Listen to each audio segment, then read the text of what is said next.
Her voice slithered through the bedroom door like a blade, stopping me dead.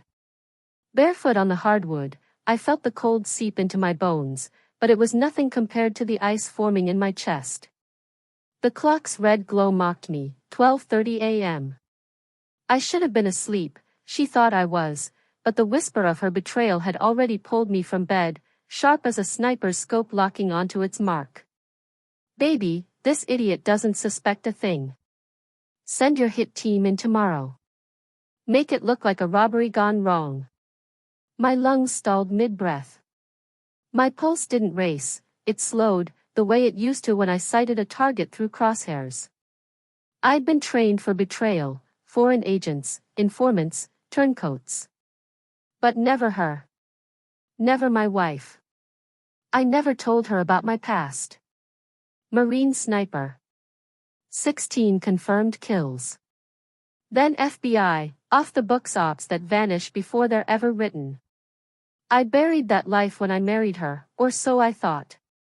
She was my blind spot, and somehow, she knew it. We met during Hurricane Lauren, at a charity gala where rain hammered the roof like artillery fire. She wore red, a dress that clung like sin, but her smile promised salvation. She said she worked in real estate. I let her assume I was just a security consultant. The lie felt clean, like a fresh start. 11 months later, we married. Small ceremony, no family.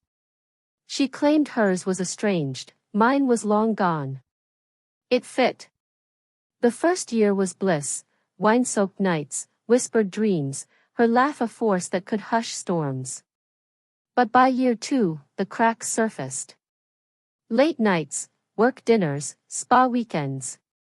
Her phone became a third limb, always clutched tight.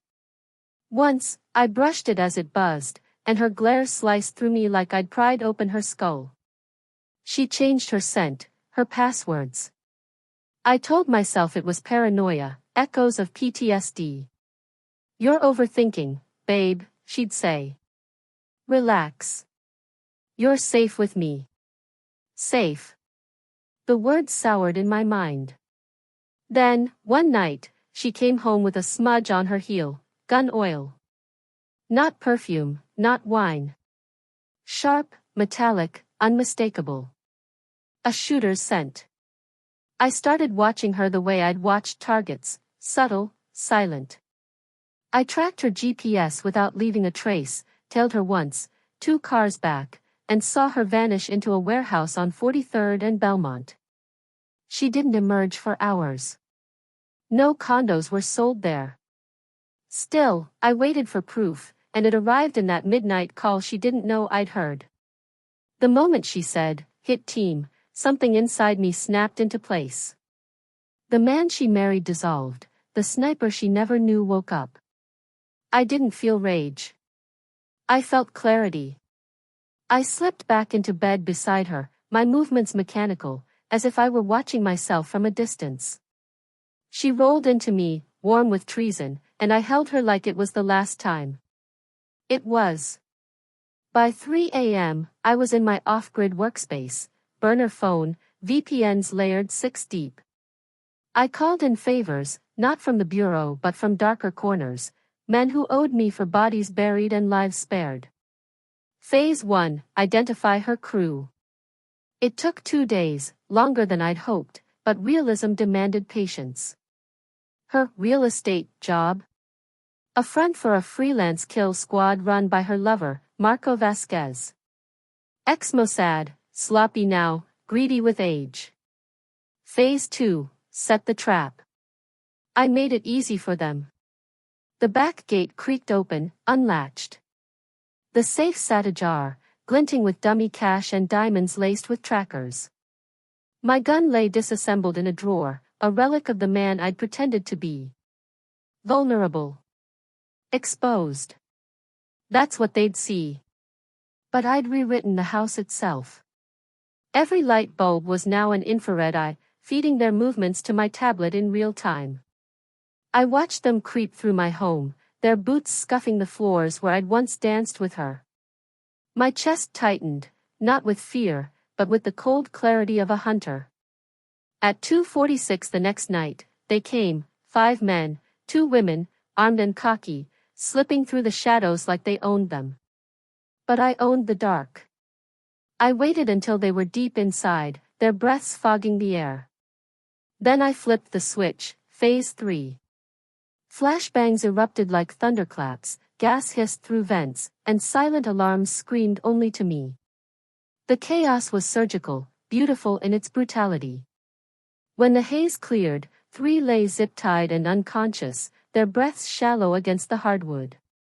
2 were dead, snared by traps they never saw, wire and steel I'd hidden in the walls. The others bolted for the woods, panic driving them straight into the claymores waiting like loyal sentinels. The blasts echoed, sharp and final. I let one live, Marco. I dragged him, bleeding and cursing, into the living room and bound him to the chair where I'd once read bedtime stories, hers, whispered in the dark when I still believed in us. The irony burned. She walked in 10 minutes later, her heels clicking a traitor's rhythm. She froze, her hazel eyes, once my sanctuary, widening as they met mine. I made coffee, I said, my voice steady as a sniper's aim. Want some? Her gaze darted to the blood pooling on the floor, a dark mirror of her deceit. What is this? She stammered, her voice a thread about to snap. I stepped closer, my shadow swallowing hers. This, I said, is your last lie. And my first truth. She ran, a desperate sprint to the door, but I didn't chase her. I let her hand graze the knob before I unveiled the guillotine behind the mirror, footage of her midnight call, her voice purring betrayal, baby, this idiot doesn't suspect a thing. Time-stamped audio files, bank transfers, hit orders, all duplicated, all dispatched to a trusted agent who'd bury her with the bureau if I didn't check in. Her scream clawed the air, raw and jagged. She cried, begged, swore she loved me, her words crumbling like ash. I said nothing. Marco tried to plead, his voice a rasp of desperation, so I shot him, clean, through the temple. The silence that followed was louder than her sobs. She's serving life now, a plea deal sparing her the needle. Betrayal doesn't pay, but it sings when cornered, her operation unraveled in weeks, a house of cards toppled by her own tongue. The FBI never asked how I knew, they just slipped me a commendation, quiet, off the books. I abandoned the house, its silence too loud with her echoes.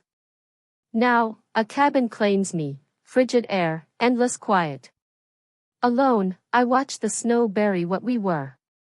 Sometimes, in the dead of night, her voice slithers into my dreams, this idiot doesn't suspect a thing. She was right, until I did. And then I ended it, precise as a bullet's path. I don't miss her. I don't hate her. I barely think of her. But I carried the moment her smile fractured, when she saw the sniper behind the husband she thought she'd caged. That memory I keep honed, sharp as a round chambered and waiting.